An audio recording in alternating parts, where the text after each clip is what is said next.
While discussing electrical properties of solids, we must discuss only crystalline solids. तो ये crystalline solids क्या होते हैं ये आप लोग मेरे से ज्यादा अच्छे से जानते हो। क्रिस्टलाइन सॉलिड्स क्या होते हैं पता है?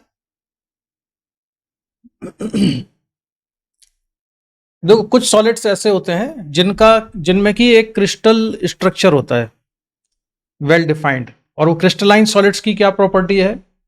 इसके अंदर होता है एक 3 dimensional structure of atoms. Atoms का एक 3 डायमेंशनल स्ट्रक्चर होगा इसके अंदर, और उसका नाम क्या होता है? उसको क्या कहते हैं? लैटिस। और ये क्या होती है? लैटिस बार बार रिपीट होती है ना, बेसिक रिपीटेटिव यूनिट होती है इसमें। और जो बेसिक रिपीटेटिव यूनिट है उसको क्या कहते हैं? हम यूनिट सेल कहते हैं। और यूनिट सेल ऑफ कॉपर, ये कॉपर का एक यूनिट सेल बना हुआ है। लैटिस क्या चीज है? संचित, लैटिस क्या चीज होती है?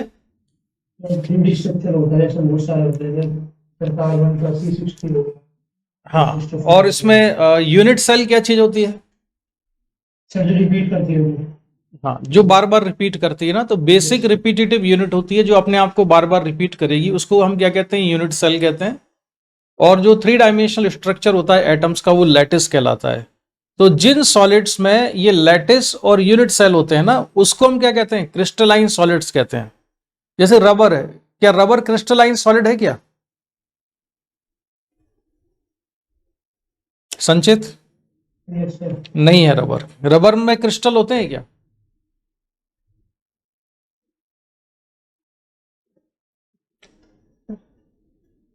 नॉन क्रिस्टलाइन सॉलिड्स होते हैं। Atoms of these materials are not arranged in repetitive pattern.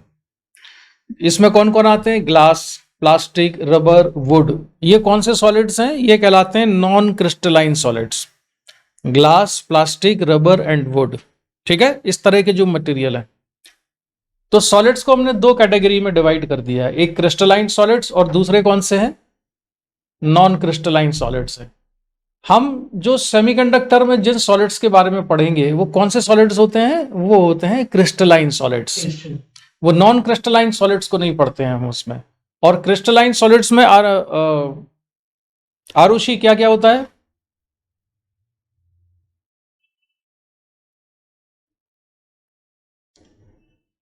Arushi? Metals होंगे। नहीं, इन प्रॉपर्टी क्या होती है? क्या पहचान होती है उनकी? Crystalline solid. अरे नहीं यार, अब कहाँ ध्यान है बेटा तुम्हारा? अभी तो लिखा हमने, उसमें लैटिस होना चाहिए, यूनिट सेल होना चाहिए। लैटिस, ये तो तुमने केमिस्ट्री में भी पढ़ा होगा ना, लैटिस और यूनिट सेल। तो जैसे कॉपर का ये यूनिट सेल बना हुआ है, ये यूनिट सेल क्या होता है? बार बार पूरे मटेरियल में रिपीट होता रहता है। ठीक है, तो क्रिस्टलाइन सॉलिड्स वो होते हैं जिनमें ये चीजें होनी चाहिए, लैटिस होना चाहिए, यूनिट सेल होना चाहिए। और जो नॉन क्रिस्टलाइन सॉलिड्स होते हैं उनमें जो रिपीटेटिव पैटर्न होता है क्रिस्टलाइन सॉलिड्स का, वो उनमें नहीं पाया जाता है। ठीक है, इसमें कौन कौन आते हैं? ग्लास है, प्लास्टिक, रबर, वुड, इस तरह के मटेरियल इसमें आते हैं। और क्रिस्टलाइन सॉलिड्स कौन कौन से हैं? क्रिस्टलाइन सॉलिड्स के एग्जाम्पल क्या है? Copper, silicon, germanium, diamond. ठीक है, इस तरह के जो मटेरियल हैं ये आते हैं क्रिस्टलाइन सॉलिड्स में।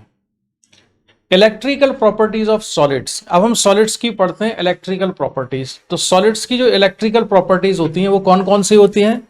एक होती है रेजिस्टिविटी, दूसरा है टेम्परेचर कोफिशिएंट ऑफ रेजिस्टिविटी, और एक है number of charge carriers per unit volume. Resistivity, temperature coefficient of resistivity, और दूसरा क्या है? तीसरा क्या है? Number of charge carriers per unit volume. तो अलीशा, ये रेजिस्टिविटी क्या चीज होती है?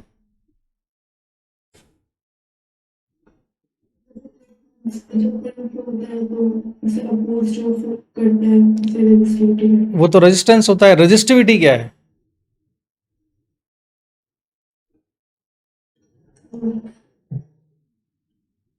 रेजिस्टिविटी होती है resistance per unit length per unit area of cross section. किसी मटेरियल की रेजिस्टिविटी को हम कैसे डिफाइन करते हैं? Resistance of that material per unit area per unit length, वो रेजिस्टिविटी कहलाती है, जिसको कि रो से रिप्रेजेंट किया करते थे। इसके बाद आता है टेम्परेचर कोफिशिएंट ऑफ रेजिस्टिविटी। तो अगर हम कई मटेरियल ऐसे होते हैं कि उनका टेम्परेचर बढ़ाते हैं तो उनके रेजिस्टेंस में चेंज हो जाता है। जैसे कंडक्टर का अगर हम टेम्परेचर बढ़ाएं तो उसका रेजिस्टेंस इंक्रीज होता है कि डिक्रीज होता है? कंडक्टर का टेम्परेचर इंक्रीज होता है। कुछ मटेरियल ऐसे होते हैं जिनका टेम्परेचर बढ़ाते हैं तो रेजिस्टेंस डिक्रीज हो जाता है, वो सेमीकंडक्टर होते हैं। और number of charge carriers per unit volume, जैसे कि मेटल में चार्ज कैरियर्स क्या होते हैं? इलेक्ट्रॉन्स होते हैं। सेमीकंडक्टर में हम पढ़ेंगे होल्स भी होते हैं और इलेक्ट्रॉन्स भी होते हैं। रेजिस्टिविटी ऑफ ए मटेरियल, इसको हमने डिफाइन किया था m/n/e² टाउ से। m क्या है? Mass of the charge carrier, n number of charge carrier per unit volume, e charge on the electron, और टाउ क्या था? टाउ क्या चीज होती थी? रिलैक्सेशन टाइम था। टेम्परेचर कोफिशिएंट ऑफ रेजिस्टिविटी ये होता है अल्फा इक्वल टू 1/ρ d/dt। ये डिफरेंशियल या जनरल फॉर्म में लिखा हुआ है। इसको और कौन सी फॉर्म में पढ़ा है टेम्परेचर कोफिशिएंट ऑफ रेजिस्टिविटी को? एक ऐसा एक्सप्रेशन भी आता था R = R0 1 + alpha delta T. तो इसमें जो अल्फा था वो टेम्परेचर कोफिशिएंट ऑफ रेजिस्टिविटी होता था। मेटल के लिए पॉजिटिव होता है, सेमीकंडक्टर के लिए ये नेगेटिव होता है, यानी टेम्परेचर बढ़ाने से उनका रेजिस्टेंस डिक्रीज हो जाता है। ठीक, तो alpha is positive for conductors, ये ऑलरेडी हमने, alpha is negative for semiconductor. ठीक है, अब यहां पर जो स्क्रीन पर आप देख रहे हो, ये देखो जरा, टाइप देखो, यहां पर प्रॉपर्टी देखो और टाइप ऑफ कंडक्टर देखो। इसका एक तो तुम लोग जो क्या करना, इसका स्क्रीनशॉट ले लेना, ये एनसीईआरटी की बुक से ही में भी दिया हुआ होगा इस तरह का। टाइप ऑफ कंडक्टर,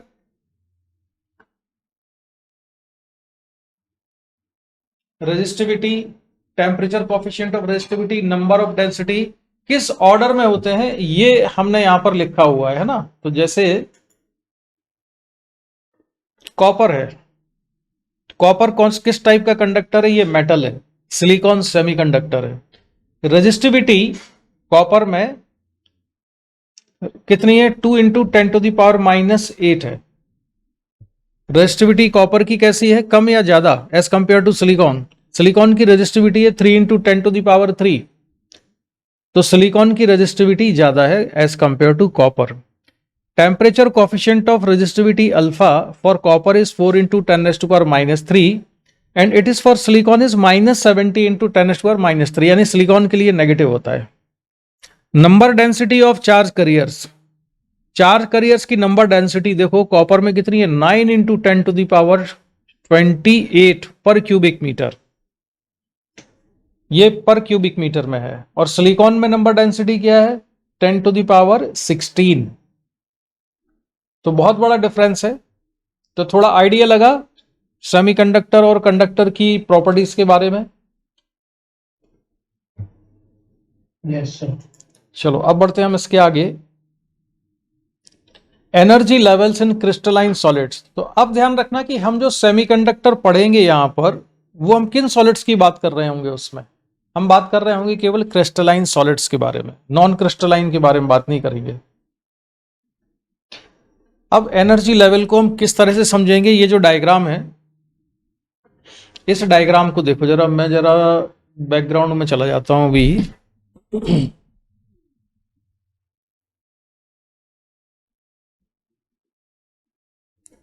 ये जो डायग्राम है ये किसके लिए है?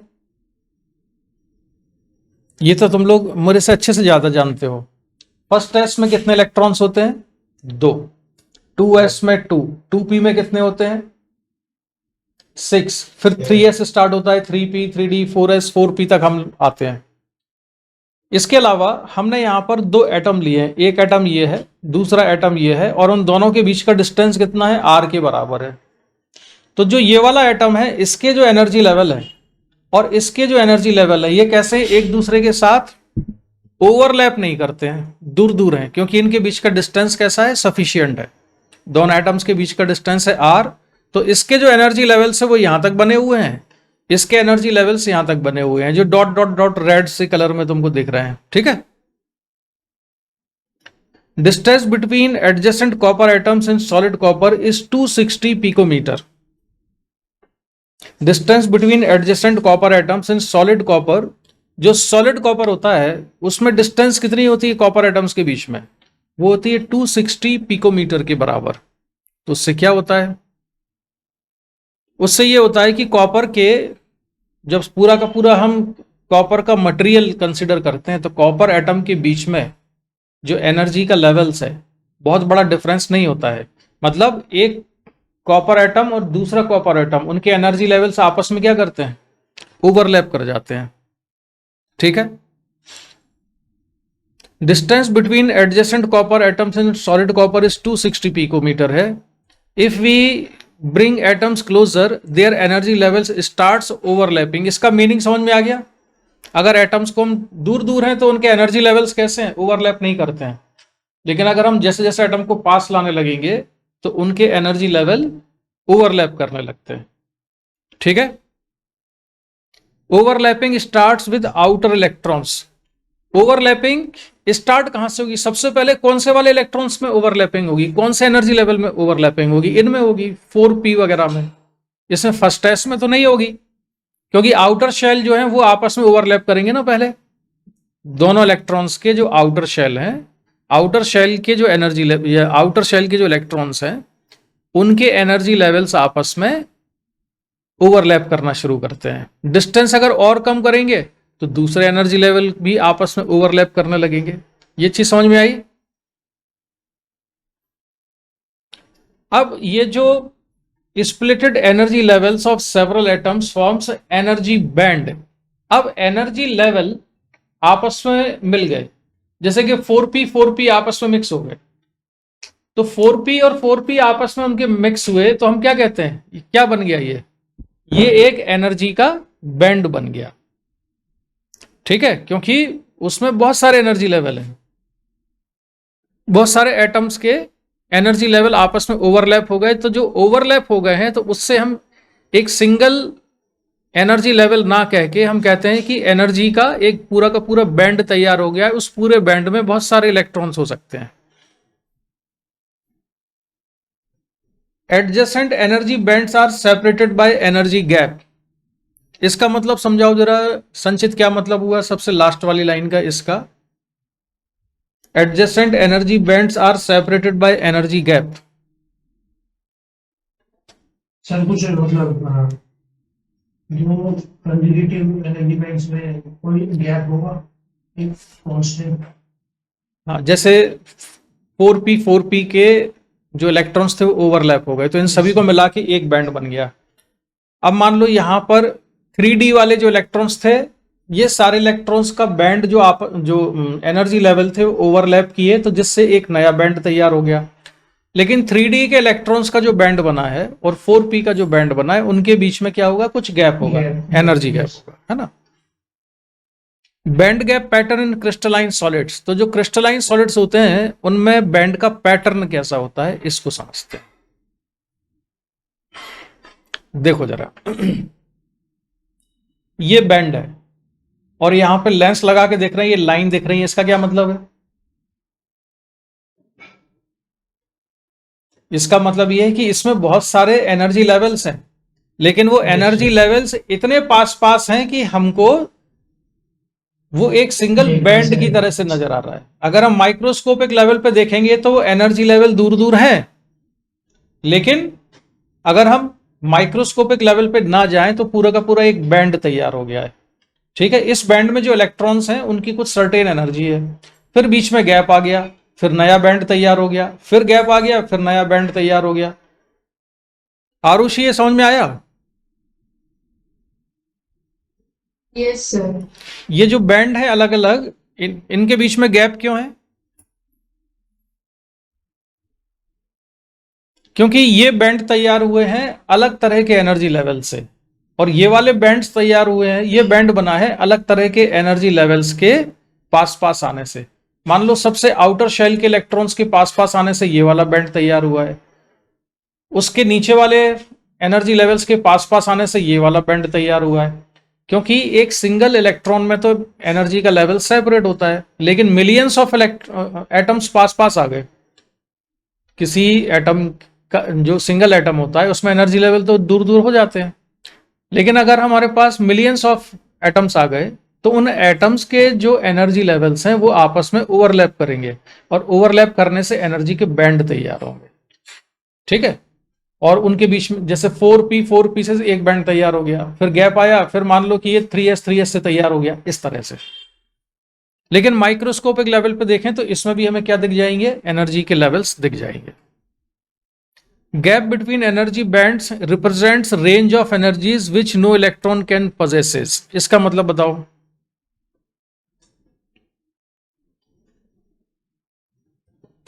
इलेक्ट्रॉन अगर इस एनर्जी बैंड में है तो उस इलेक्ट्रॉन की एनर्जी इस बैंड की जो एनर्जी है उसके बराबर है, लेकिन इस गैप में जो एनर्जी है, इस गैप में आने के लिए जो एनर्जी है, वो एनर्जी किसी भी इलेक्ट्रॉन के पास नहीं हो सकती।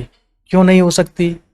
क्योंकि भाई जो एटॉमिक थ्योरी है उसके अकॉर्डिंग इलेक्ट्रॉन सर्टेन एनर्जी ही रख सकता है, हर किसी एनर्जी से वो एटम का पार्ट नहीं बन सकता।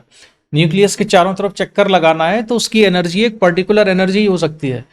तो यहां से लेके यहां तक की जो एनर्जी है, इस एनर्जी की जो वैल्यू आएगी वो वैल्यू किसी भी इलेक्ट्रॉन की पॉसिबल नहीं है।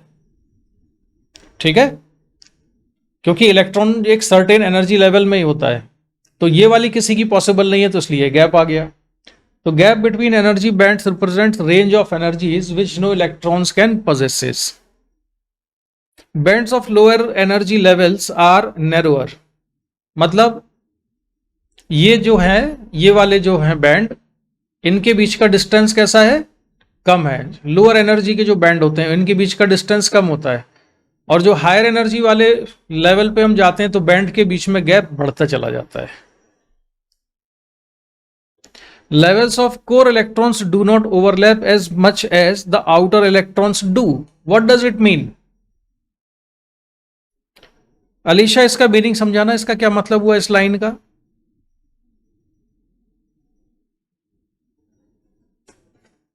जो इलेक्ट्रॉन्स पास पास में जब ज्यादा ओवरलैप नहीं करते, जो आउटर इलेक्ट्रॉन्स होते हैं उनकी तरफ पास नहीं हाँ, करते। एटम्स के चारों तरफ जो इलेक्ट्रॉन्स हैं उनके अलग अलग एनर्जी लेवल होते हैं। जो आउटर शेल के इलेक्ट्रॉन्स हैं उनकी ओवरलैपिंग ज्यादा होती है, और जो इनर लेवल्स हैं जैसे कि फर्स्ट एस हो गया, 2s हो गया, यहां के इलेक्ट्रॉन्स की ओवरलैपिंग कम होती है। ठीक, ये वाले जो बैंड है ये कैसे हैं? नैरो बैंड, पतले बैंड है यहां पर, और ये थिक बैंड होता है, ये थिकर बैंड है। ठीक, इसके बाद बैंड के बारे में और क्या क्या इंफॉर्मेशन है इस पर हम पढ़ते हैं आगे।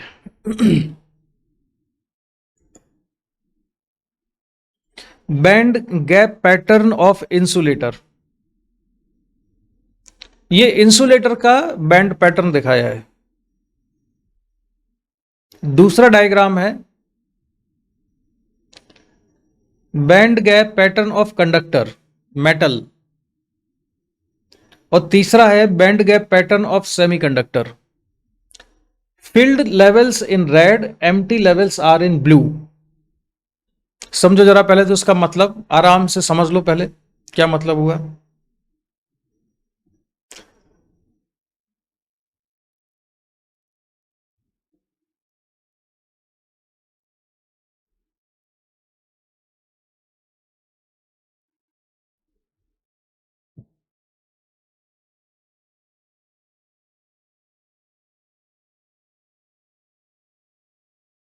तो संचित जरा band gap pattern of insulator ये क्या शो करता है?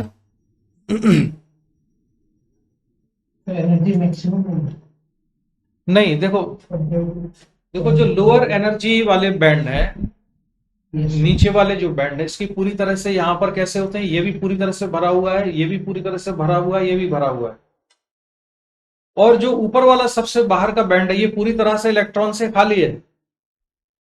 Yes sir. और अगर इलेक्ट्रॉन को इस बैंड से ऊपर भेजना है, इस वाले बैंड में, आउटर में, तो बीच में एनर्जी का जो गैप है ये एनर्जी गैप कैसा है, बहुत बड़ा है।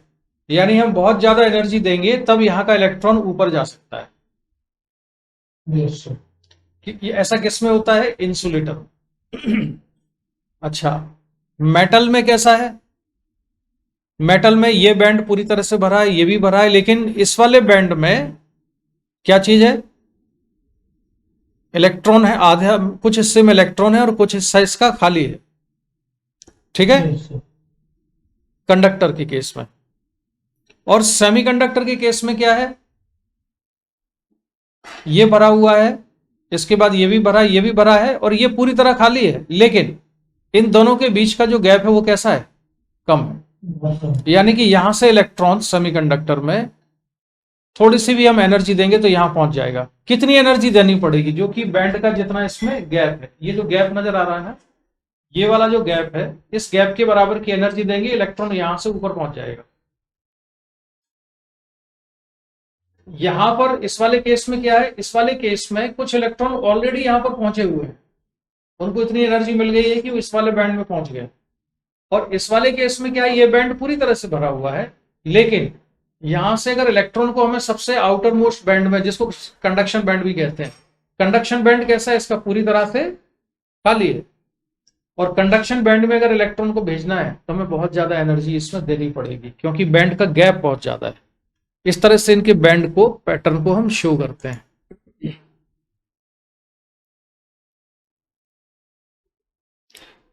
अब आते हैं हम जरा इसकी डेफिनेशन पर। On the basis of electrical properties solids can be divided into 3 categories. इनकी जो इलेक्ट्रिकल प्रॉपर्टीज होती हैं उनके बेसिस पर हम इसको कितने पार्ट्स में डिवाइड कर सकते हैं, सॉलिड्स को हम 3 पार्ट्स में, इलेक्ट्रिकल प्रॉपर्टीज की 3 पार्ट्स में डिवाइड करते हैं। ये प्रॉपर्टीज हैं कौन कौन सी, एक प्रॉपर्टी है रेजिस्टिविटी, दूसरी प्रॉपर्टी क्या है, टेम्परेचर कोएफिशिएंट ऑफ रेजिस्टिविटी है, और तीसरी प्रॉपर्टी है number of charge carriers per unit volume. कोई मटेरियल कंडक्टर होगा, सेमीकंडक्टर होगा या इंसुलेटर होगा, वो डिसाइड होता है इन 3 इलेक्ट्रिकल प्रॉपर्टीज से। तो उन 3 इलेक्ट्रिकल प्रॉपर्टीज के बेसिस पर हम डिवाइड करते हैं किस किस में, कंडक्टर, इंसुलेटर एंड सेमीकंडक्टर। ठीक है। अच्छा, अब इसके आगे रेजिस्टिविटी, ये हमने ऑलरेडी पढ़ा हुआ है। रेजिस्टिविटी क्या होती है, एक नजर डाल लो जरा इस पे। Resistivity rho of a material is m upon n square tau, और ये मैंने आपको बता ही दिया था ये क्या क्या चीजें होती हैं। ठीक है, ये क्या होता है, ये तो पढ़ा ही हुआ है। आगे टेम्परेचर कोएफिशिएंट ऑफ रेजिस्टिविटी, ये जो टेम्परेचर कोएफिशिएंट ऑफ रेजिस्टिविटी है, ये इसका एक्चुअल एक्सप्रेशन है, जो सही एक्सप्रेशन। वॉइस लो आ रही है। अच्छा, माइक से मैं दूर हो गया था। यहां पर इसका जो राइट एक्सप्रेशन है वो ये वाला है। हम जो अप्रोक्सीमेट वाला रिलेशन पढ़ते हैं वो होता है R equal rho equal to rho naught 1 plus alpha delta T, या R equal to R naught 1 plus alpha delta T से। The resistivity of copper increases with temperature, that is resistivity of conductors increases with temperature, therefore alpha is positive for conductors। तो ये हम इसको skip करते हैं, ये को याद रखना है इसको। इसके बाद आते हैं हम band structure of a semiconductor is like that of an insulator at 0 kelvin. ये इंपॉर्टेंट चीज है, ये ऑब्जेक्टिव क्वेश्चन में आता है कि अगर 0 केल्विन टेम्परेचर है तो 0 केल्विन टेम्परेचर पर सेमीकंडक्टर का जो बैंड स्ट्रक्चर है वो किसकी तरह से होता है, इंसुलेटर की तरह से होता है। The main difference is that the semiconductor has a much smaller energy gap Eg। Semiconductor में जो Eg दिख रहा है ना आपको, ये बैंड गैप कैसा होता है, कम होता है, और इंसुलेटर में ज्यादा होता है।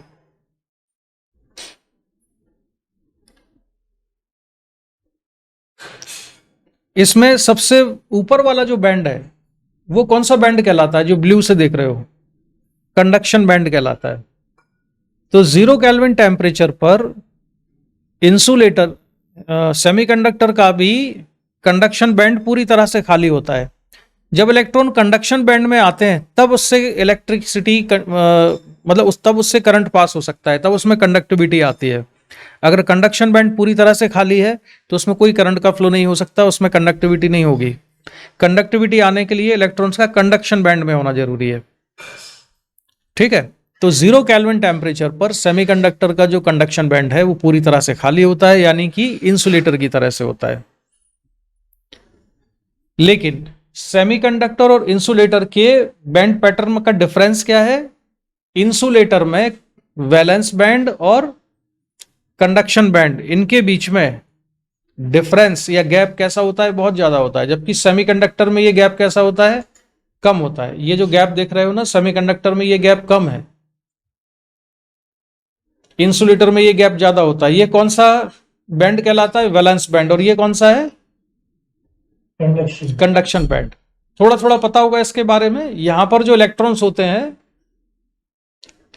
जो अलग अलग एटम्स आए, एटम्स के इलेक्ट्रॉन्स ने आपस में क्या बनाया?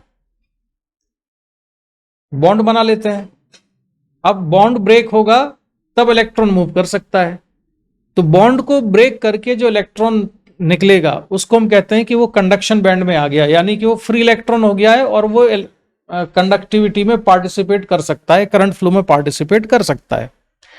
लेकिन जो इलेक्ट्रॉन वैलेंस बैंड में है, वैलेंस बैंड का में है मतलब उसका मतलब ये होता है कि वो अभी बॉन्ड का पार्ट है, बॉन्ड ब्रेक नहीं हुआ है। कंडक्शन बैंड में आने का मतलब है कि बॉन्ड ब्रेक हो जाएगा और वो कंडक्शन बैंड में आएगा। और जब कंडक्शन बैंड में आ गया मतलब वो मटेरियल में मूव करने के लिए फ्री है, जिसको हम फ्री इलेक्ट्रॉन कहते हैं। तो कंडक्शन बैंड में कौन से इलेक्ट्रॉन होते हैं? Free electron.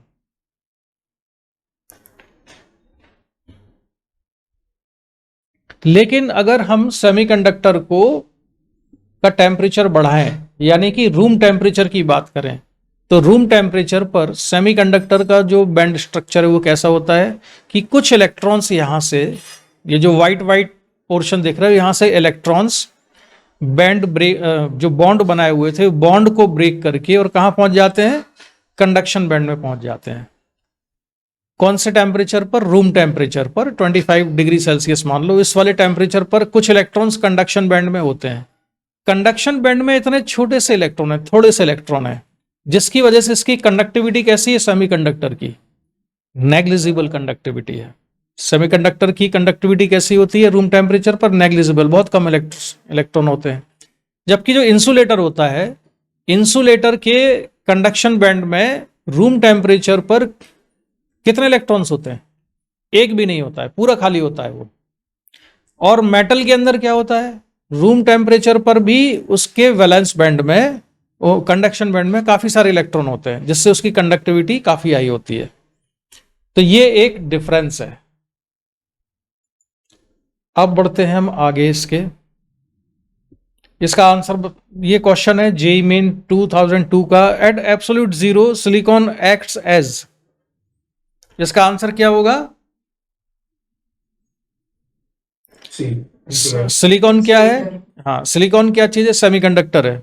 और 0 केल्विन टेम्परेचर पर सिलिकॉन का जो बैंड पैटर्न है या स्ट्रक्चर है वो इंसुलेटर की तरह से होता है। तो at absolute zero silicon acts as insulator. ठीक है, इसका आंसर हो जाएगा सी। आगे बढ़ते हैं। Charge carriers in semiconductors like silicon arise only because at thermal equilibrium thermal agitation causes a certain number of valence band electrons to jump the energy gap into conduction band। चलो मैं simply समझा देता हूं कि ये जो लिख रहे हैं ये कह रहे हैं कि सेमीकंडक्टर में रूम टेम्परेचर पर कुछ इलेक्ट्रॉन्स जो वैलेंस बैंड में होते हैं उनको इतनी एनर्जी मिल जाती है कि वो थर्मल एजिटेशन की वजह से कहां पहुंच जाते हैं? कंडक्शन बैंड में पहुंच जाते हैं। लेकिन इनका नंबर कैसा होता है? बहुत कम होता है। अब ये इलेक्ट्रॉन बॉन्ड को ब्रेक करके कहां पहुंच गए? कंडक्शन बैंड में। और इन्होंने क्या चीज ब्रेक की है? बॉन्ड ब्रेक किया ना।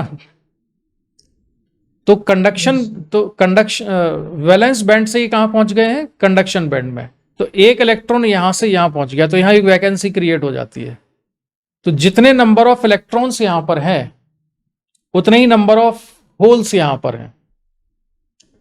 ये प्योर सेमीकंडक्टर है। प्योर सेमीकंडक्टर में जितने number of electrons conduction band में है उतने ही number of holes valence band में है।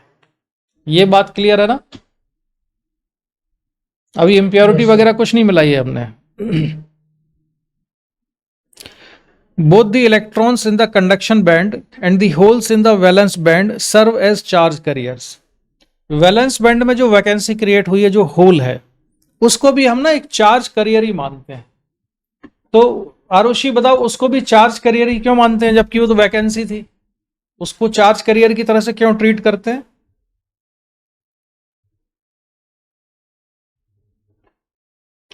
उसको चार्ज कैरियर्स की वजह से। बिकॉज हाँ, वही तो जंप करेगा ना कंडक्शन बैंड, मतलब नहीं नहीं नहीं नहीं नहीं, सुनो, होता ये है कि जैसे कई सारे एटम हैं, ठीक है, और उन एटम्स के जो इलेक्ट्रॉन्स थे उन्होंने क्या बनाया हुआ था? वैलेंस बॉन्ड बनाया हुआ था, है ना?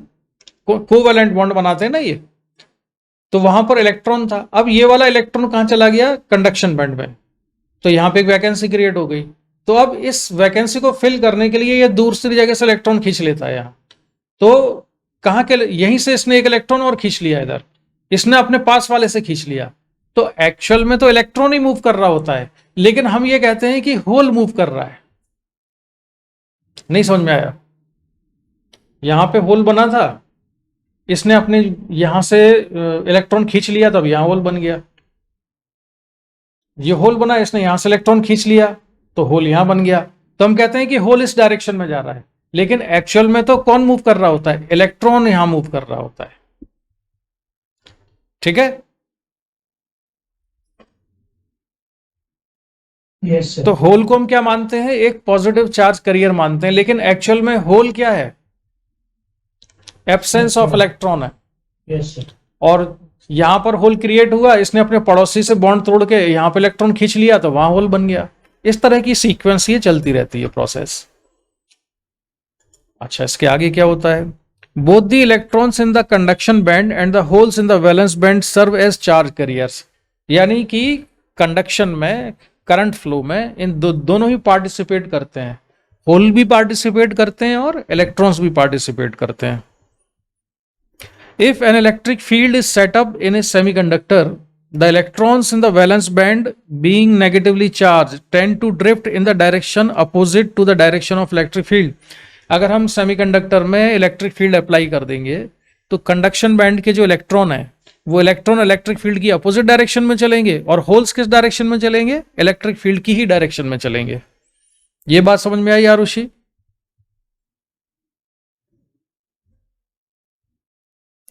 तो एक सेकंड पलट रही हूँ।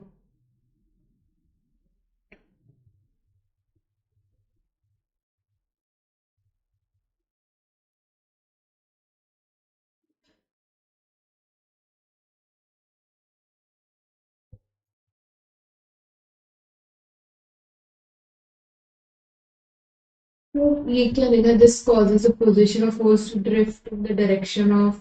इलेक्ट्रिक फील्ड है, वो थोड़ा सा मिसप्रिंट है। डायरेक्शन ऑफ इलेक्ट्रिक फील्ड, इसका मतलब ये है जैसे ये सेमीकंडक्टर है, यहाँ पर हमने इलेक्ट्रिक फील्ड अप्लाई कर दी या बैटरी लगा दी, तो ये हो गया हायर पोटेंशियल पर और ये हो गया लो पोटेंशियल पर। तो इलेक्ट्रिक फील्ड की डायरेक्शन क्या है? ये है। तो इसमें जो इलेक्ट्रॉन्स होंगे वो इलेक्ट्रॉन्स कहाँ मूव करेंगे? लेफ्ट साइड में।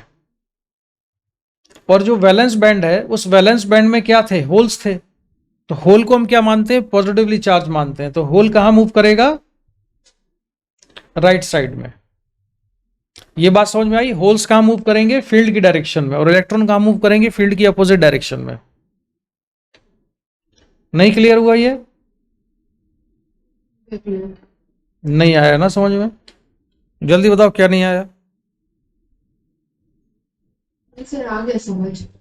अरे देखो, जैसे जो वैलेंस बैंड है, इस वैलेंस बैंड में ये तुमको स्पॉट दिख रहा है व्हाइट व्हाइट? दिख रहा है कि नहीं? ये 1 2 3 4 ये 4 व्हाइट स्पॉट आरुषि नजर आ रहे हैं कि नहीं? यस सर, दिख रहे हैं। तो अगर हम इलेक्ट्रिक फील्ड लगाएंगे तो ये होल है, ठीक है, अब ये इलेक्ट्रिक फील्ड लगाने पर मान लो कि ये जो होल है इसने क्या किया, इलेक्ट्रॉन यहां से खींच लिया इधर, इसने इलेक्ट्रॉन यहां खींच लिया तो इलेक्ट्रॉन ने ये वैकेंसी फिल कर दी, लेकिन एक नया होल क्रिएट हो जाएगा राइट साइड में। फिर उसने इलेक्ट्रॉन खींच लिया तो एक नया होल क्रिएट हो गया उसके राइट साइड में, तो हम कहेंगे कि होल कहां मूव कर रहा है, राइट में। लेकिन एक्चुअल में तो कौन मूव कर रहा होगा, इलेक्ट्रॉन ही मूव कर रहा है लेफ्ट साइड में। यहां भी इलेक्ट्रॉन चल रहा है, इधर भी इलेक्ट्रॉन ही चल रहा है, लेकिन इलेक्ट्रॉन पे नेगेटिव चार्ज होता है, इलेक्ट्रॉन मूव करेगा इलेक्ट्रिक फील्ड की अपोजिट डायरेक्शन में। और होल को हम कहते हैं कि ये एक पॉजिटिव चार्ज कैरियर है जिसपे चार्ज इलेक्ट्रॉन के चार्ज के बराबर है, और वो चलेगा इलेक्ट्रिक फील्ड की डायरेक्शन में। आगे बढ़ते हैं फिर। The highest energy levels in the conduction band occupied by electrons at absolute zero temperature is called Fermi level and the energy corresponding to Fermi level is called Fermi energy। ये वो चीज है जो तुम्हें बस रट्टा मारना है इसको।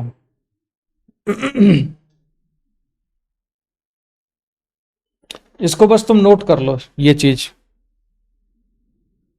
हालांकि ये थोड़ा हायर लेवल की चीज है, लेकिन भरोसा नहीं होता, कई बार जेई मेंस में एक आध बार भूले भटके पूछ लेते हैं ये, इसको भी पूछ सकते हैं वो।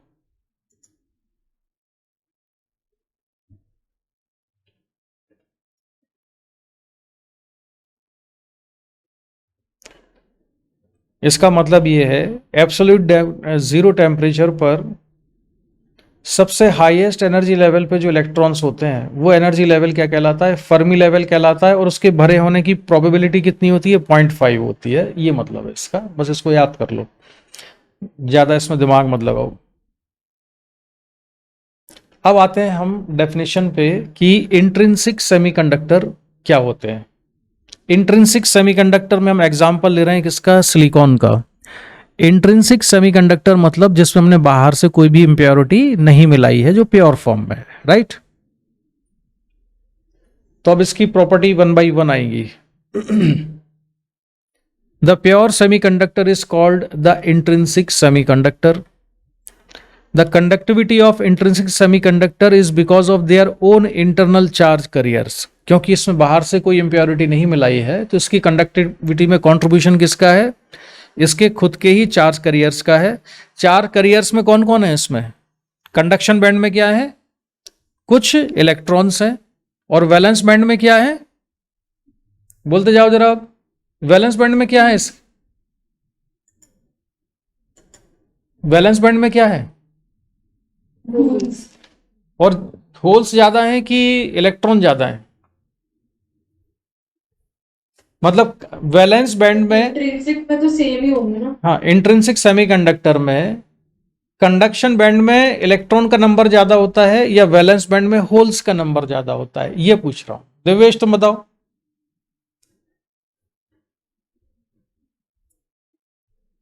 दिवेश, हाँ जी सर।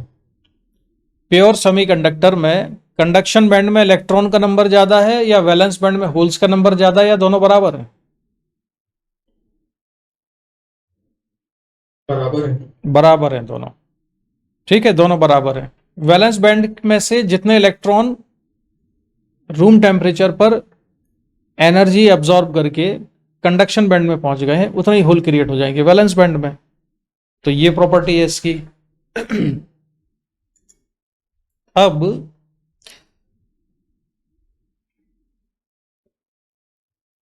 इसको तुम पढ़ दो फटाफट, इसको मैं नहीं बता रहा हूं, ये पॉइंट्स इनके जो जो मैंने अभी तुमको बताया था वही पॉइंट्स में लिखा हुआ है यहां पर।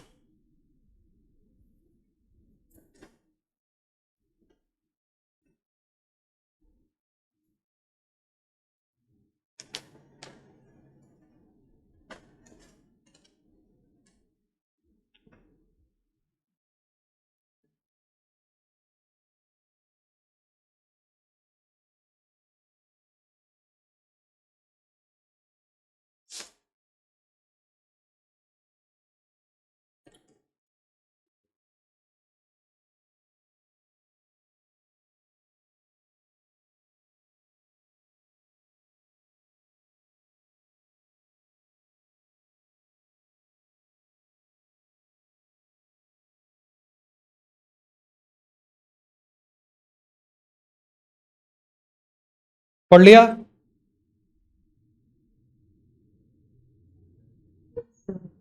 क्लियर सारे पॉइंट्स इसके? अलीशा? Yes, sir, clear है. Yes, sir. अब बढ़ते हैं आगे, इंट्रिंसिक सेमीकंडक्टर की और प्रॉपर्टीज, और उसमें हमने कौन सा सेमीकंडक्टर सेलेक्ट किया है? सिलिकॉन। सबसे ज्यादा ना सेमीकंडक्टर में किन का जिक्र होता है? दो सेमीकंडक्टर का, एक सिलिकॉन है और एक जर्मेनियम है। Each silicon atom contributes 4 electrons. इसमें 4 होते हैं कि नहीं होते हैं यार, कि जर्मेनियम में होते हैं 4?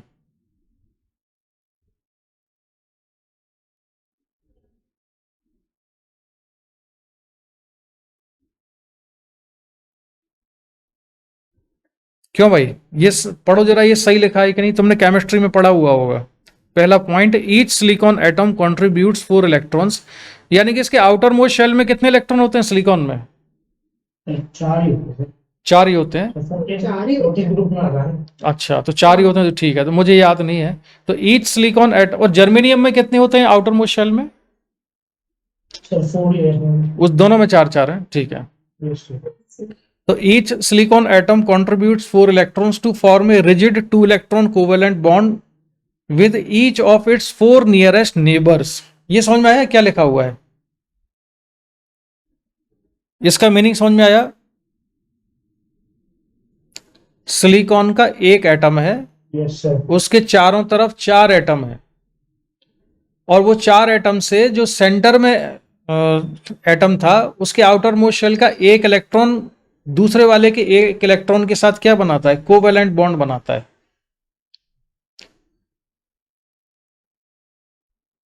A covalent bond is a link between two atoms in which the atoms share a pair of electrons। ये सब पढ़ा हुआ है तुमने, केमिस्ट्री का पार्ट है। अभी मैं तुम्हें डायग्राम में भी दिखा दूंगा। The electrons that form silicon-silicon bonds constitute the valence band of the silicon sample।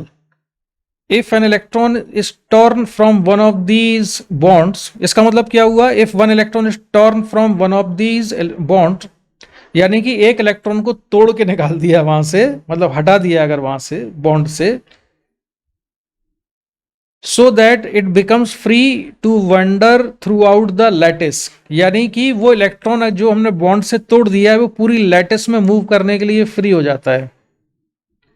We say that the electron has been raised from valence band to the conduction band, और हम ये कहते हैं कि वो इलेक्ट्रॉन को कहां पहुंचा दिया है हमने? वैलेंस बैंड से कंडक्शन बैंड में पहुंचा दिया है। The minimum energy required to do this is the gap energy Eg, यानी कंडक्शन बैंड और वैलेंस बैंड के बीच में एनर्जी का गैप कितना है? Eg है। तो अगर हमने वैलेंस बैंड के इलेक्ट्रॉन को Eg एनर्जी दे दी तो वो कहां पहुंच जाएगा? कंडक्शन बैंड में पहुंच जाएगा। ठीक, ये देखो डायग्राम।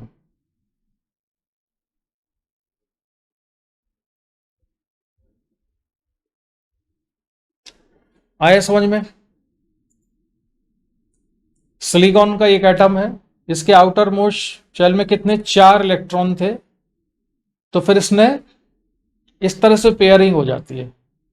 ऐसा ही होता है ना?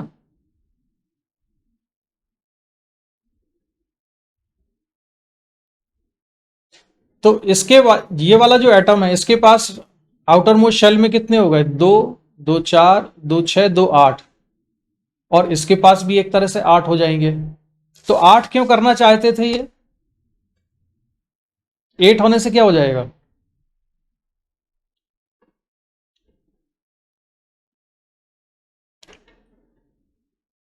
अरे बताओ यार, 8 क्यों होना, 8 क्यों हो जाएगा ये? क्योंकि इसका जो सबसे आउटर मोस्ट शेल है सिलिकॉन का, अगर 2n² से देखो तो उसमें होने कितने चाहिए थे, जिससे कि गैप में कोई वैकेंसी नहीं रहती? जैसे फर्स्ट टेस्ट में कितने इलेक्ट्रॉन होते हैं? 2 होते हैं ना? Yes sir. तो ऐसे ही आउटर मोस्ट शेल जो है सिलिकॉन का, उसमें कितने इलेक्ट्रॉन होने चाहिए? स्टेबिलिटी के लिए कितने होने चाहिए? अरे यार, सिलिकॉन का एटॉमिक नंबर क्या है? बताओ जरा, क्या है एटॉमिक नंबर सिलिकॉन का?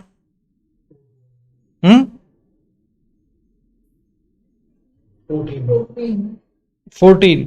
तो जब इलेक्ट्रॉन फिल होंगे इसके एनर्जी लेवल्स में, तो कैसे कैसे फिल होंगे? 2 आएगा, इसके बाद कितने? 8 आएगा, 2 yes sir और इसके बाद कितना आना चाहिए? and it's इसके बाद कितने होने चाहिए? 80 होनी चाहिए ना 288 18 तो फिर इसके 4 हो गए 18 होना चाहिए इसका। इसमें Z नंबर इसका 2 2 8 18 हाँ, तो 2 8 18 2 8 और 18 होना चाहिए ना, है ना? 2 8 18 दो बार आता है ना क्या 2? तो 2 8 8 और 18 ऐसे होगा ना नहीं, अब मुझे मालूम नहीं है, मैं तुमसे पूछ रहा हूं। ये 2 8 और फिर क्या होना चाहिए? 8। ऐसे नहीं होता। आरुषि तुम बताओ, तुमको भी यही मालूम है क्या? तो 14 में तो 8 नहीं, इसका जो एक शेल होगा, उसके बाद 8 प्लस करके सिलिकॉन, नहीं इसका एक जो, नहीं इस सिलिकॉन का Z नंबर कितना है? 14 है। अच्छा, तो इसका एक K शेल हुआ, फिर K के बाद क्या आएगा? L। तो इसमें कितने होने चाहिए? तो इसमें 8 हो जाएंगे। 2 के बाद 8 होते हैं क्या L में? उसके बाद 8 होंगे, उसके बाद हम 4 वैलेंस इलेक्ट्रॉन हो जाएंगे M में।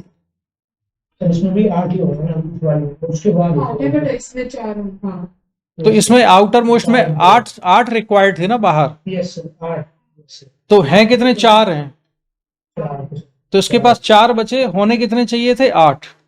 8 तो वो 8 करने के लिए क्या करता है? यहाँ पे बॉन्ड बनाता है अपने पड़ोसियों के साथ में। तो अब इन्होंने शेयरिंग कर ली, तो इसके हिस्से में कितने आ गई है? 2 2 4 2 6 2 8, और ऐसे ही इसके हिस्से में 8 आएंगे।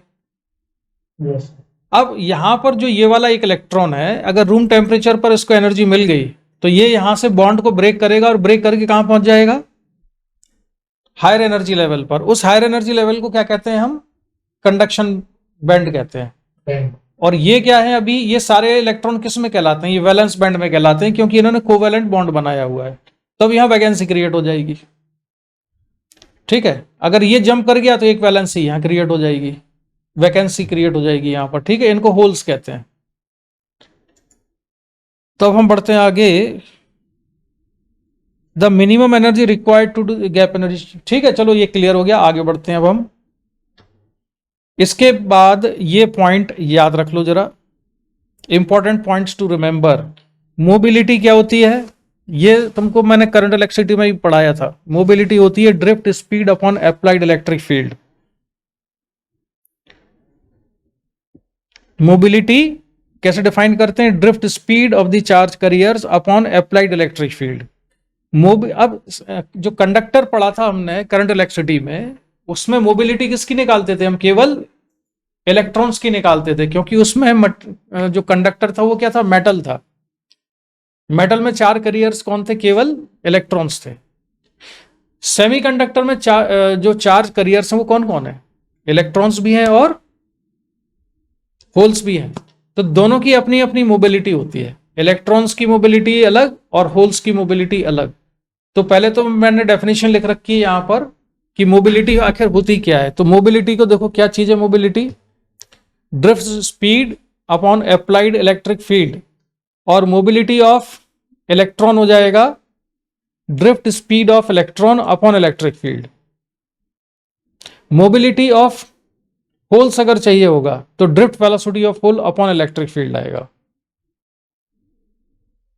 ये भी हम करंट इलेक्ट्रोस्टैटिक्स में करंट डेंसिटी में पढ़ चुके हैं। Current density J equal to sigma E के बराबर होता है।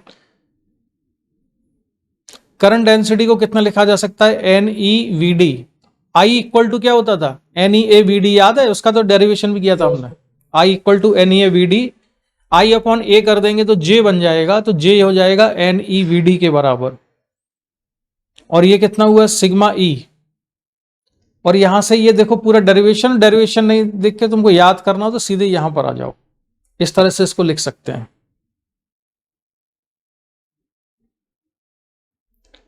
ये सिग्मा ई क्या चीज है?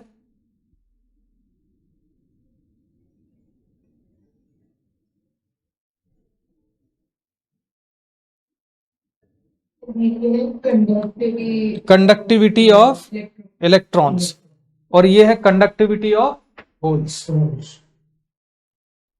In semiconductors, conduction is due to electron as well as due to holes. Electron mobility and holes mobility are also in general different. Holes जिस speed से चलता है उनकी जो ड्रिफ्ट वेलोसिटी है और इलेक्ट्रॉन की जो ड्रिफ्ट वेलोसिटी है वो अलग अलग होती है।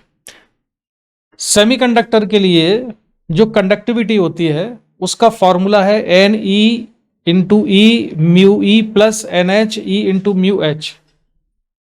दोनों ऐड करते हैं हम उसमें, दोनों की कंडक्टिविटी, दोनों की जो है कंडक्टिविटी को ऐड करेंगे। ठीक है अलीशा,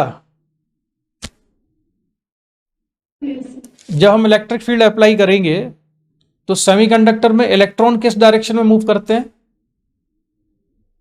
ऑपोजिट डायरेक्शन में। हाँ, और होल किस डायरेक्शन में मूव करते हैं? सर जो इलेक्ट्रिक फील्ड की डायरेक्शन होती है सेम डायरेक्शन में होता है। हाँ, सेम डायरेक्शन में। तो दोनों की वजह से जो करंट फ्लो होगा वो करंट सेम डायरेक्शन में होगा कि अपोजिट डायरेक्शन में? ऑपोजिट। जैसे इलेक्ट्रॉन जा रहा है, इलेक्ट्रिक फील्ड हमने राइट साइड लगाई तो इलेक्ट्रॉन कहां जाएगा? लेफ्ट। और होल कहां जाएगा? राइट। तो इन दोनों की वजह से जो करंट है, आरुषि तुम बताओ, वो करंट सेम डायरेक्शन में है कि अपोजिट डायरेक्शन में है?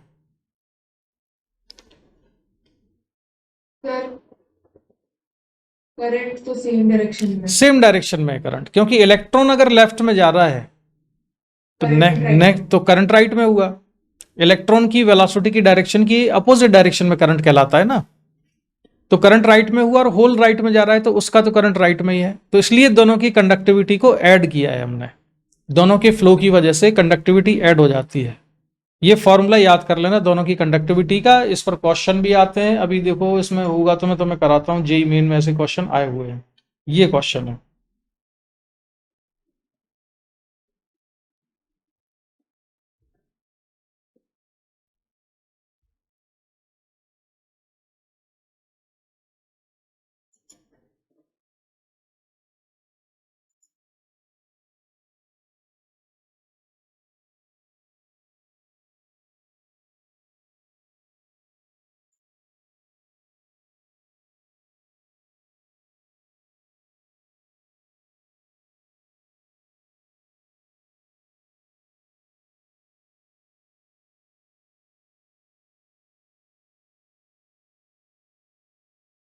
आगे समझ में क्वेश्चन कैसे सॉल्व किया है?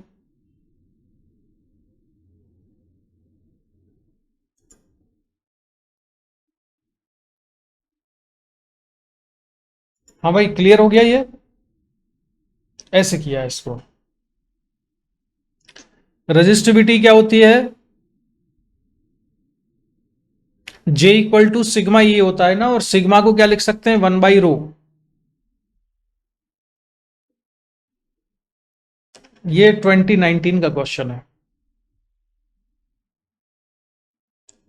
देख लिया सॉल्यूशन? Yes sir. इसके स्क्रीनशॉट ले लो। अब मैं दूसरा क्वेश्चन दे रहा हूं, वो तुम अपने आप से सॉल्व करके दिखाना।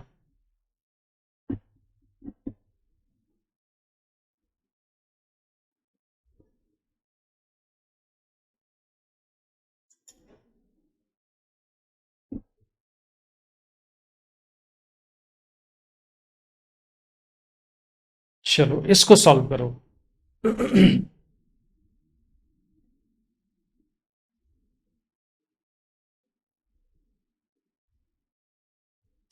डिफिकल्ट कुछ नहीं है, केवल कैलकुलेशन ही कैलकुलेशन है। क्यों अलीशा?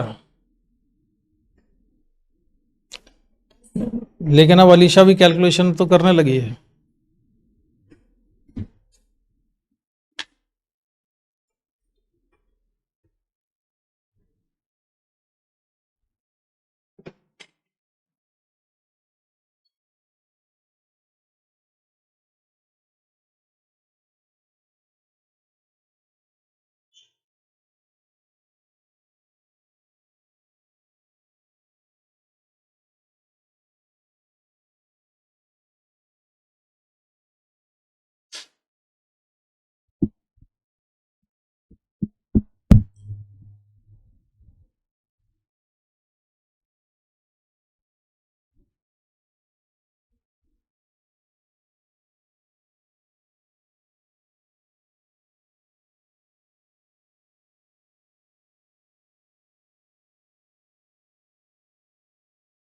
कितना आया? 1.68 आर. आरुषि?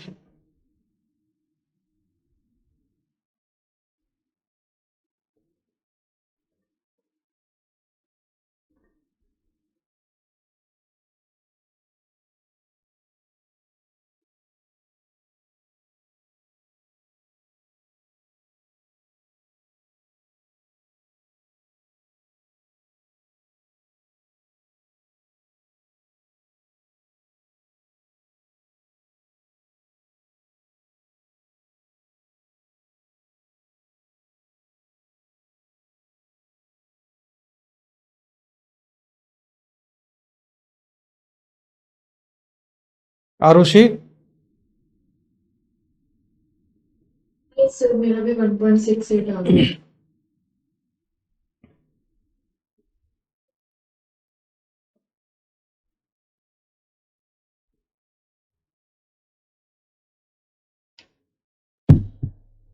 तो देखते हैं इसका आंसर 1.68. Very good. तो ये ही आंसर है इसका. दिव्येश, तुम्हारा हो गया सॉल्व? ठीक है, तो आगे बढ़ते हैं. इसको सॉल्व करो. In the ratio of concentration of electrons that of holes,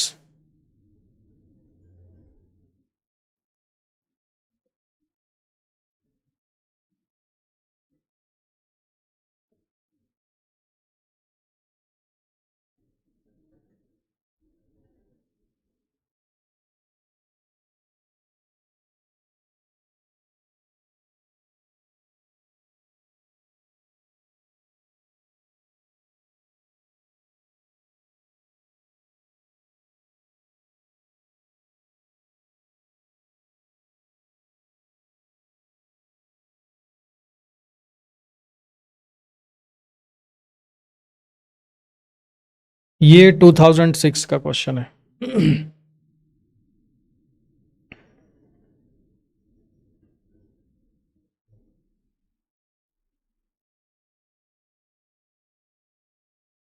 तो 5/4. 5/4. ड्रिफ्ट वेलोसिटी ऑफ इलेक्ट्रॉन्स हो जाती है IE/NE/QE/A. होल के लिए इतना हो जाएगा 5/4. Very good. तो सही आंसर है तुम्हारा answer D. Alisha, Yes, sir. आया आंसर बेटा? Yes, sir. ठीक है. अब इसमें सेमीकंडक्टर से रिलेटेड कुछ और इंपॉर्टेंट फैक्ट्स हैं. Because of 4 silicon atoms, electrons are involved in bonds. Each silicon atom is an ion.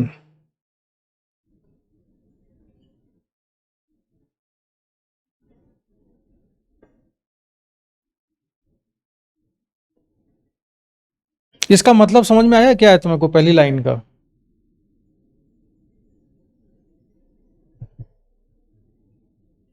संचित, Yes, sir. क्या मतलब हुआ इसका?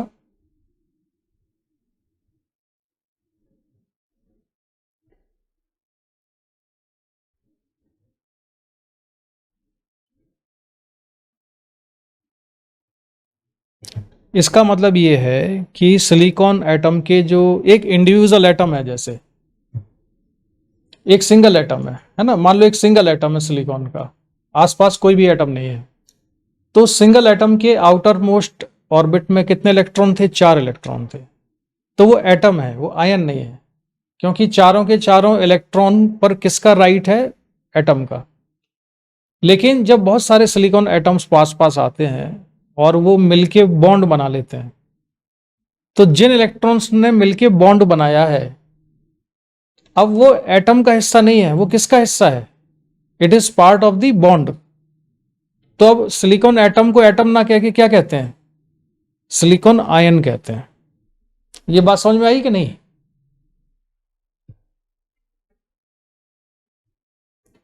क्या आप कहा मैंने? तो तुम्हें समझ में आई कि नहीं ये बात? नहीं सर. अच्छा, एटम और आयन में क्या फर्क होता है ये बताओ. एटम में और आयन में क्या फर्क होता है? अरे जल्दी बोलना यार, कोई भी बताओ चारों में से, एटम और आयन में क्या फर्क होता है?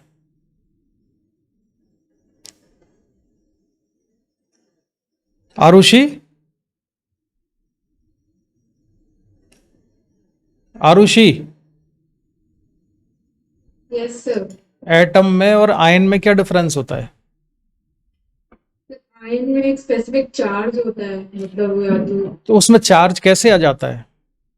तो इलेक्ट्रॉन्स गेन करते हैं, लूज करते हैं। हाँ, तो इलेक्ट्रॉन गेन कर ले या इलेक्ट्रॉन को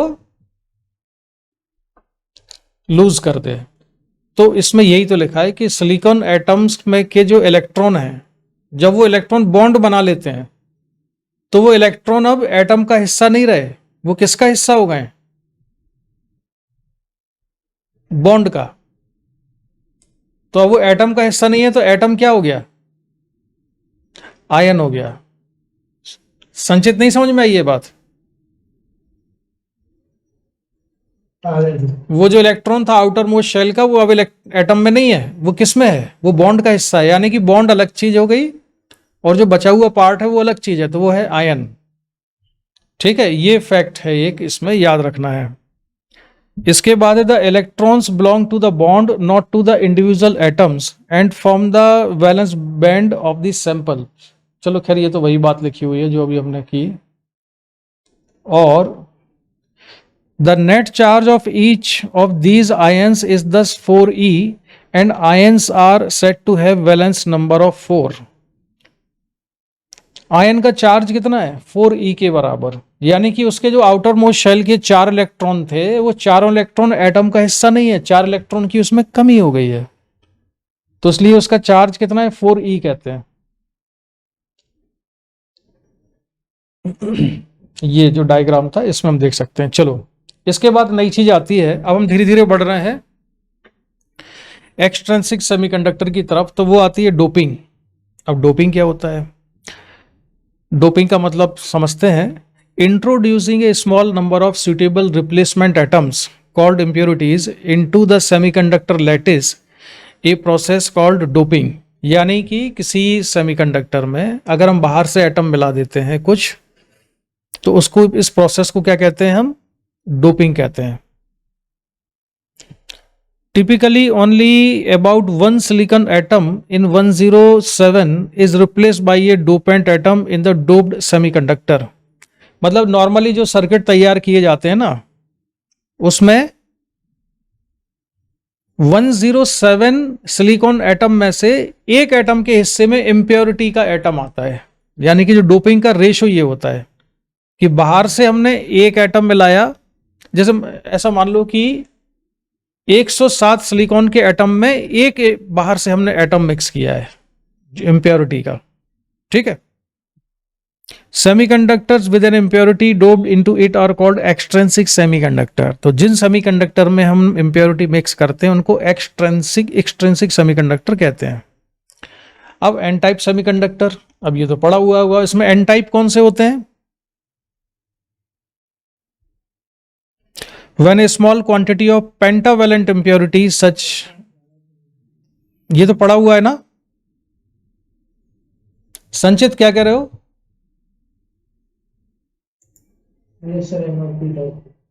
हाँ, एन टाइप सेमीकंडक्टर कौन से हैं? जिसमें हम इम्प्योरिटी जो मिक्स करेंगे वो कैसी होगी? पेंटावैलेंट, यानी कि उसके आउटर मोस्ट शेल में 5 इलेक्ट्रॉन थे, ऐसी इम्प्योरिटी मिक्स की।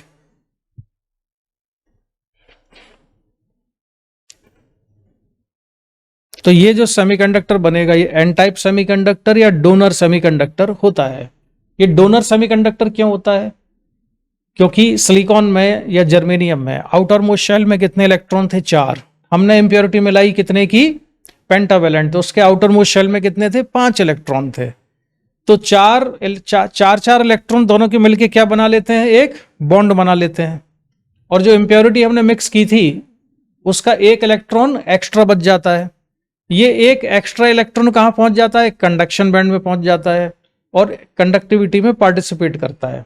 ये एक इलेक्ट्रॉन हम कहते हैं डोनेट करता है, इसलिए इसको डोनर सेमीकंडक्टर भी कहते हैं या एन टाइप सेमीकंडक्टर भी कहते हैं। ठीक है। Semiconductors doped with donor atoms are called n-type semiconductors. The n stands for negative to imply that the negative charge carriers introduced into the conduction band greatly outnumber the positive charge carriers. Arushi पढ़ते जाओ, ये समझ में आया कि नहीं?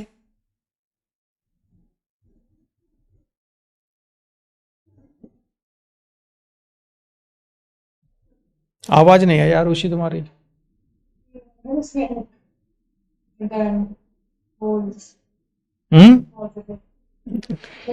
ज्यादा होता है देन पॉजिटिव चार्ज कैरियर्स।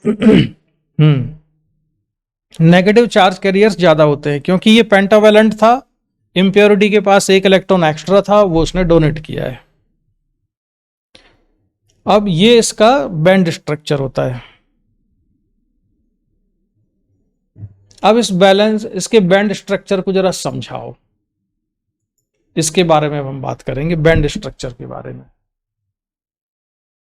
तो इसका जो बैंड स्ट्रक्चर देख रहे हो, इसमें यहां देखो सबसे नीचे क्या है, वैलेंस बैंड है। वैलेंस बैंड पूरी तरह से फिल्ड है, इसमें कुछ होल्स हैं। अब इसमें जो होल बने हुए हैं, ये होल तो जब हमने इम्प्योरिटी नहीं मिलाई थी तब भी बने हुए थे। समझ में आया कि नहीं है? इसमें जो होल बने हुए हैं ये तो तब भी थे जब हमने इम्प्योरिटी नहीं मिलाई थी। ये क्लियर है?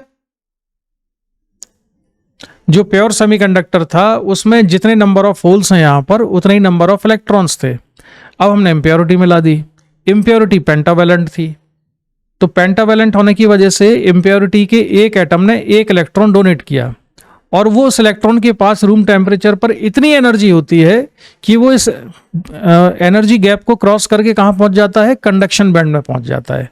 तो कंडक्शन बैंड में इलेक्ट्रॉन्स कैसे हो जाते हैं, काफी सारे हो जाते हैं। जब इम्प्योरिटी नहीं मिलाई थी तो उसमें इलेक्ट्रॉन्स कितने थे, जितने कि यहां पर होल्स थे उतने ही यहां पर इलेक्ट्रॉन्स थे। इम्प्योरिटी मिलाने से इलेक्ट्रॉन्स का नंबर कंडक्शन बैंड में कैसा हो गया है, बहुत बढ़ गया है। क्यों संचित? Yes, sir. अब ये बताओ कि जो इम्प्योरिटी हमने मिलाई थी उसका एक इलेक्ट्रॉन पहुंच गया है यहां पर कंडक्शन बैंड में, तो इसमें आयन किस किस के बचे हुए हैं? इसमें पॉजिटिवली चार्ज आयन होंगे ना। किसके हैं पॉजिटिवली चार्ज आयंस? इम्प्योरिटी के। इम्प्योरिटी के पॉजिटिवली चार्ज आयंस हैं कि नहीं? Yes, sir.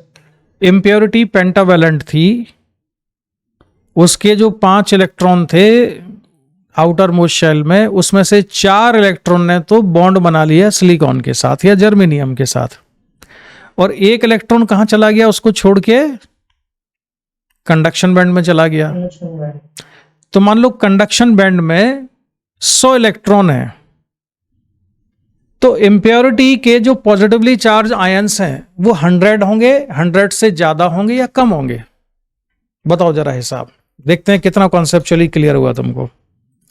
मेरा सवाल सुनना। मान लो कि कंडक्शन बैंड में 100 इलेक्ट्रॉन्स हैं, तो इम्प्योरिटी के जो पॉजिटिवली चार्ज आयंस हैं वो पॉजिटिवली चार्ज आयंस 100 हैं, 100 से ज्यादा हैं या 100 से कम है? बताओ भाई, चारों में से कोई भी। हाँ, कम क्यों है, रीजन बताओ। टाइप में नेगेटिव चार्ज कैरियर्स ज्यादा होता है। तो ये नेगेटिव चार्ज कैरियर्स आए कहां से? नेगेटिव चार्ज कैरियर्स मतलब कौन? इलेक्ट्रॉन ना। तो ये इलेक्ट्रॉन आए कहां से हैं आरुषि? अरे यार तुम बोल नहीं रही हो, जल्दी जल्दी बोलते जाओ। कहां से आई इलेक्ट्रॉन?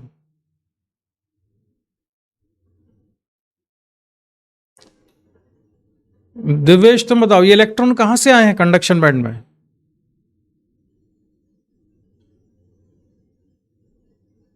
दिव्येश तुम कनेक्टेड हो कि नहीं? Correct. हाँ बताओ, ये इलेक्ट्रॉन्स कंडक्शन बैंड में आए कहाँ से? ये इतने सारे इलेक्ट्रॉन। अच्छा, जब हमने इम्प्योरिटी नहीं मिलाई थी, जब इम्प्योरिटी नहीं मिलाई थी तो कंडक्शन बैंड में कितने इलेक्ट्रॉन थे, या थे भी कि नहीं? अरे इसी डायग्राम को देख लो। हाँ, वैलेंस बैंड से ये देखो, 1 2 3 4, ये 4 क्या दिख रहे हैं इसमें संचित? ये 4 क्या बने हुए हैं? होल्स बने हुए हैं ना। Yes sir. तो ये होल क्यों बन गए यहां पर? ये पहले से होना जो मतलब नहीं तो ये इलेक्ट्रॉन यहां से कहां चले गए? कंडक्शन। तो कंडक्शन बैंड में 4 इलेक्ट्रॉन पहले से थे। Yes sir. अब हमने इम्प्योरिटी मिला दी, अब इसमें 100 इलेक्ट्रॉन्स हो गए। तो ये 100 इलेक्ट्रॉन्स में 4 तो पहले से ही थे, अब एक्स्ट्रा कितने आ गए? एक्स्ट्रा के इलेक्ट्रॉन कितने आए यहां पर? अभी इम्प्योरिटी मिलाने के बाद कितने एक्स्ट्रा इलेक्ट्रॉन आ गए यहां? अरे जल्दी बोलो यार।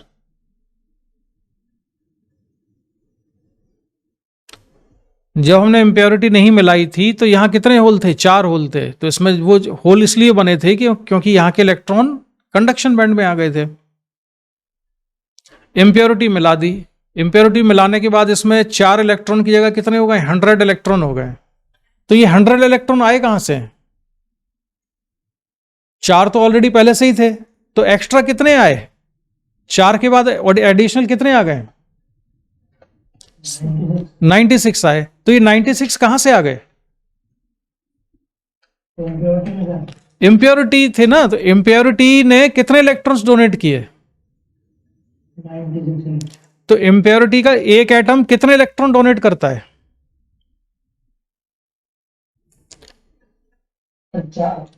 एक डोनेट करता है। पेंटावैलेंट हम मिक्स करते हैं तो 5 इलेक्ट्रॉन उसके होते हैं। तो 5 इलेक्ट्रॉन में से 4 इलेक्ट्रॉन तो सिलिकॉन के 4 इलेक्ट्रॉन के साथ क्या बना लेते हैं?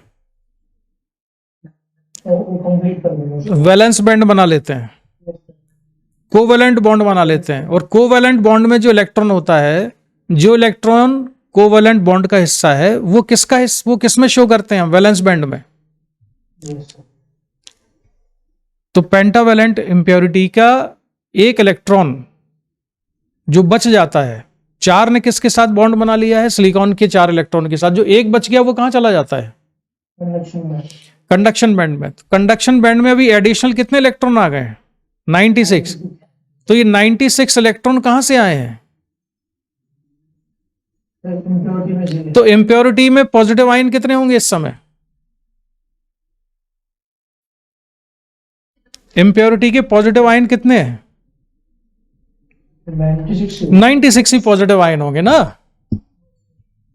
तो हिसाब किताब नहीं समझ में आ रहा है। इम्प्योरिटी के 96 पॉजिटिव आयन है और 96 इलेक्ट्रॉन कहां पर आ गए? कंडक्शन बैंड में। 4 पहले से थे, इसलिए इसमें टोटल मिला के कितने हैं? 100 है। और इसमें होल कितने हैं? 4 ही होल हैं। तब हिसाब किताब समझ में आया कि नहीं? आरुषि, आरुषि। हाँ, तो ये एन टाइप सेमीकंडक्टर में मेजॉरिटी चार्ज कैरियर्स इलेक्ट्रॉन है, और वो इलेक्ट्रॉन में से कुछ इलेक्ट्रॉन तो ऑलरेडी थे और बाकी किसने डोनेट कर दिए हैं? इम्प्योरिटी ने। चलो अब इसको पढ़ लो फटाफट। जो मैंने इतना मेहनत करके समझाया वो सारा यहां राइट साइड में लिख दिया है। इसको पढ़ो फटाफट।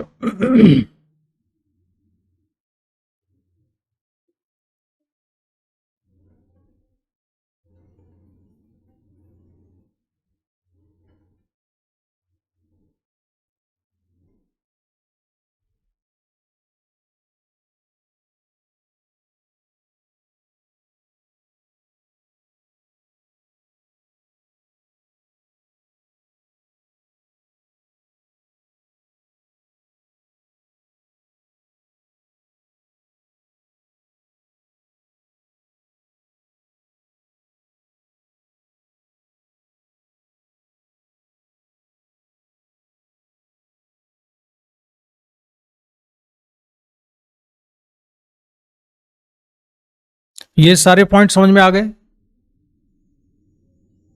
संचित? Yes, sir. अभी नहीं आए तुम, भले यस करो, मैं समझाऊंगा अभी तुमको। हाँ आरुषि, सारी चीज समझ गई राइट साइड में जो लिखी है? अब देखो यहाँ पर लास्ट टाइम पढ़ रही हूँ।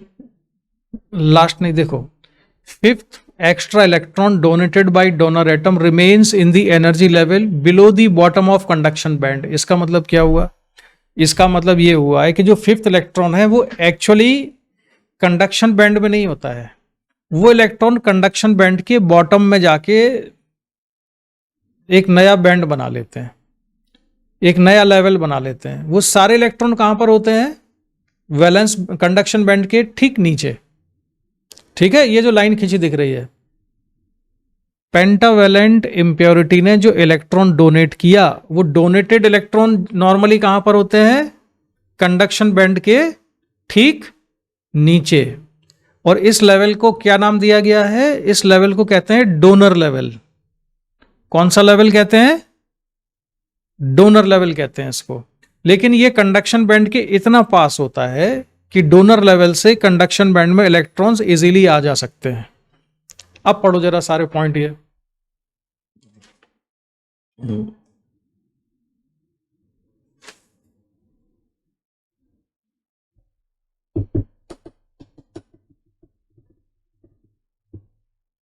पढ़ लिया?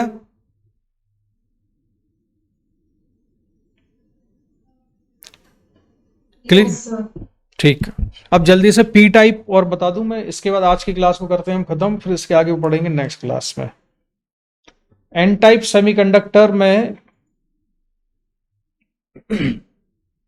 ये देखो डायग्राम में फिर समझाया गया है और अच्छे से डायग्राम बनाया है हमने। एन टाइप सेमीकंडक्टर में ये क्या चीज है? वैलेंस बैंड है, ये पूरी तरह से भरा हुआ है। पेंटावेलेंट इम्प्योरिटी ने जो इलेक्ट्रॉन्स डोनेट किए थे, उन्होंने जो डोनर लेवल बनाया है उसको इम्प्योरिटी लेवल भी कहते हैं। वो कंडक्शन बैंड के ठीक नीचे होता है, लेकिन इनके बीच में इतना कम गैप है कि ये इजीली रूम टेम्परेचर पर ही कंडक्शन बैंड में जा सकते हैं। कंडक्शन बैंड में ऑलरेडी 4 इलेक्ट्रॉन है, 4 नहीं मतलब कुछ भी हो सकता है, मैं तो एग्जाम्पल के लिए बता रहा हूँ। 4 इलेक्ट्रॉन यहाँ थे पहले जब ये प्योर था और 4 होल थे, लेकिन अब जो नए इलेक्ट्रॉन आए हैं इम्प्योरिटी से डोनेशन में मिले हैं, वो यहाँ पर एक इम्प्योरिटी लेवल या डोनर लेवल बना लेते हैं। ठीक है, ये होता है एन टाइप सेमीकंडक्टर में। ये atom of pentavalent impurity P से जिसको लिखा हुआ है। अब इसका एक एग्जांपल दिया है, the introduction of phosphorus in the proportion of 1 in 10 to the power 6 increases the conductivity by a factor of 10 to the power 6। Just ये एग्जांपल के लिए है। In an type semiconductor material is electrically neutral. ये बात समझ में आई कि नहीं? कई लोगों को ऐसा लगता है कि मटेरियल नेगेटिवली चार्ज हो गया है, तो क्या मटेरियल नेगेटिवली चार्ज होता है इसमें? संचित, एन टाइप, जैसे ये ऑब्जेक्टिव क्वेश्चन पूछा जाता है कि N type semiconductor positively charge होता है, नेगेटिवली चार्ज होता है या न्यूट्रल होता है, तो क्या आंसर होगा इसका?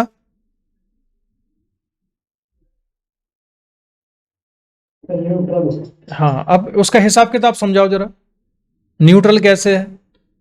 न्यूट्रल ऐसे कि कंडक्शन बैंड में और इम्प्योरिटी लेवल में मिला के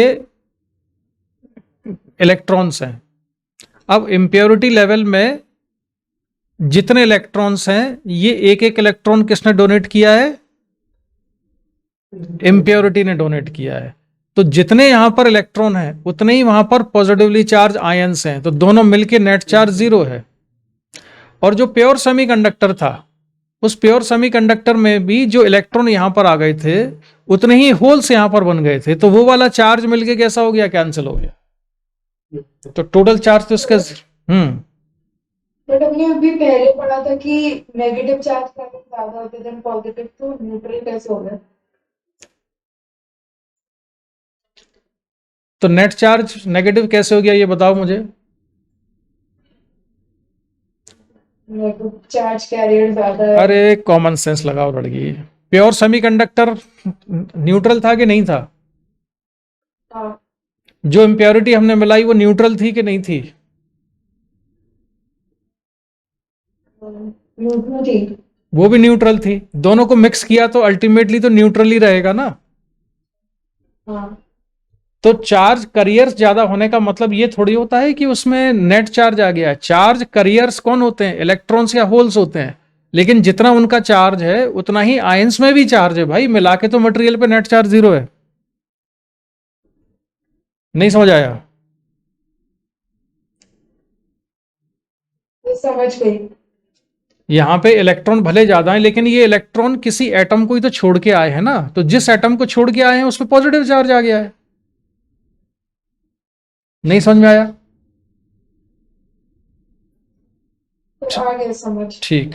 मेजॉरिटी चार्ज कैरियर्स क्या है? इसमें इलेक्ट्रॉन्स हैं। माइनॉरिटी चार्ज कैरियर्स होल्स हैं। Positively charge ions of silicon और germanium.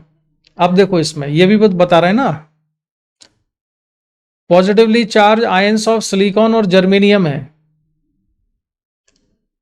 Positively charge ions of donor है।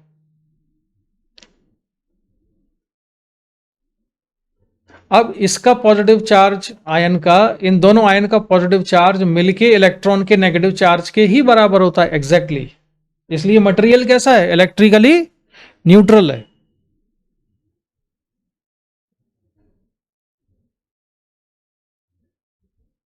अब सबसे नीचे वाली लाइन का मतलब पढ़ के बताओ जरा, क्या मतलब हुआ?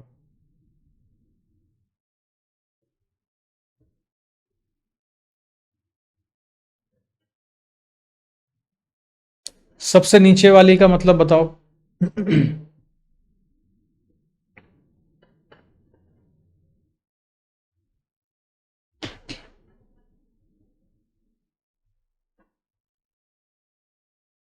तो जो हमने डोपिंग वाले आइटम्स लिया वो कम है तो उसके ऊपर पॉजिटिव आयन ज्यादा होगा। हाँ, देखो जो प्योर सेमीकंडक्टर था, उस प्योर सेमीकंडक्टर के वैलेंस बैंड को तोड़ के कुछ इलेक्ट्रॉन कहां पहुंच गए थे? कंडक्शन बैंड में चले गए थे। मान लो कंडक्शन बैंड में 4 इलेक्ट्रॉन थे, तो इसके वैलेंस बैंड में 4 होल बन गए, लेकिन मटेरियल इलेक्ट्रिकली न्यूट्रल है। न्यूट्रल कैसे है कि अब जो प्योर सेमीकंडक्टर है उसमें क्या क्या चीजें हैं? कंडक्शन बैंड में इलेक्ट्रॉन है, और इसमें पॉजिटिवली चार्ज आयंस भी कितने हैं? 4 ही हैं। पॉजिटिवली चार्ज आयंस कितने हैं? 4 हैं। ठीक है, प्योर सेमीकंडक्टर में। होल को मत काउंट करो, होल कोई अलग से कोई चीज नहीं है, होल तो वैकेंसी है। ठीक। अच्छा, अब हमने ये भी पढ़ा कि जब हम डोनर इम्प्योरिटी जब मिलाते हैं तो इम्प्योरिटी के एटम्स का नंबर कैसा होता है? बहुत कम होता है। तो मान लो कि 100 जर्मेनियम के एटम थे, हमने 10 इम्प्योरिटी के एटम मिलाए, इम्प्योरिटी ने 1 इलेक्ट्रॉन को डोनेट किया, तो इम्प्योरिटी के कितने पॉजिटिव आयन बन गए? 10। इम्प्योरिटी के 10 पॉजिटिव आयन बन गए। और जो सेमीकंडक्टर था प्योर, वो कितने हैं? 100 हैं। तो उसके पॉजिटिव आयन का नंबर कितना है? 100 है। उसके पॉजिटिव आयन 100 क्यों है? क्योंकि उसके जो इलेक्ट्रॉन है ना, जर्मेनियम के या सिलिकॉन के जो एटम है, उसके इलेक्ट्रॉन ने बॉन्ड बना लिए हैं। और इलेक्ट्रॉन ने जो बॉन्ड बनाया है, तो हम ये कहते हैं कि वो एटम को छोड़ के बॉन्ड बनाने चला गया, वो एटम का हिस्सा नहीं है। अब वो एटम का हिस्सा नहीं है तो एटम पॉजिटिवली चार्ज हो गया। सिलिकॉन या जर्मेनियम का जो आउटर शेल के 4 इलेक्ट्रॉन थे वो बॉन्ड बनाने में चले गए, तो अब हम ये कहते हैं कि ये पॉजिटिवली चार्ज आयन हो गया, और बॉन्ड बनाने के लिए जो इलेक्ट्रॉन गए हैं उस पर बॉन्ड का अधिकार है, एटम का अधिकार नहीं है। तो टेक्निकली वो क्या कहलाता है? आयन कहलाता है। तो हमने सेमीकंडक्टर, जो प्योर सेमीकंडक्टर था, उसके कितने थे? 100 एटम थे, उन्होंने आपस में कोवेलेंट बॉन्ड बनाए, तो 100 पॉजिटिवली आयन हो गए। इम्प्योरिटी हमने 10 एटम की मिलाई, उसने 1 इलेक्ट्रॉन डोनेट किया, तो 10 इसके पॉजिटिव आयन हो गए। तो हम इसमें ये लिखा है आखिरी वाली लाइन में कि जब हम डोपिंग करते हैं तो पॉजिटिव आयन किस किस के होते हैं? सिलिकॉन के भी हैं और इम्प्योरिटी के भी हैं, लेकिन किसके नंबर ज्यादा है? सिलिकॉन का, क्योंकि इम्प्योरिटी हम कम मिक्स करते हैं। ठीक है, ये मतलब है इसका। अब इसको पी टाइप को आगे पढ़ेंगे। अब तुम लोग थोड़ा सा सेल्फ स्टडी करना, अब तुम्हें क्लैरिटी आ गई होगी इसमें क्या क्या होता है। तो ये नेक्स्ट क्लास में स्टार्ट करूंगा मैं यहां से। ठीक है, आज के लिए इतनी थियरी सफिशिएंट है। तो आरुषि कुछ कुछ डेप्थ में क्लैरिटी आई? तुम बोल रही थी ना कंफ्यूजन होता है इसमें, थियरी वाले आंसर नहीं दे पाती हो। बोलो। Yes, sir. I clarity. हाँ ठीक है, तो मैं आज यहीं पर करता हूँ डिस्कनेक्ट, और इसको आगे हम कनेक्ट करेंगे। अब इसमें सेमीकंडक्टर को समझने में लगेंगी 2-3 क्लास। आज पहली क्लास थी और बहुत दिनों बाद थी, तो इसलिए समझने में दिक्कत हो रही होगी, और थोड़ा इतना डेप्थ में शायद तुमने पढ़ा नहीं होगा पहले, है ना। चलो फिर आज की क्लास को करते हैं हम यहीं पर कंप्लीट। मिलते हैं नेक्स्ट क्लास में। बाय।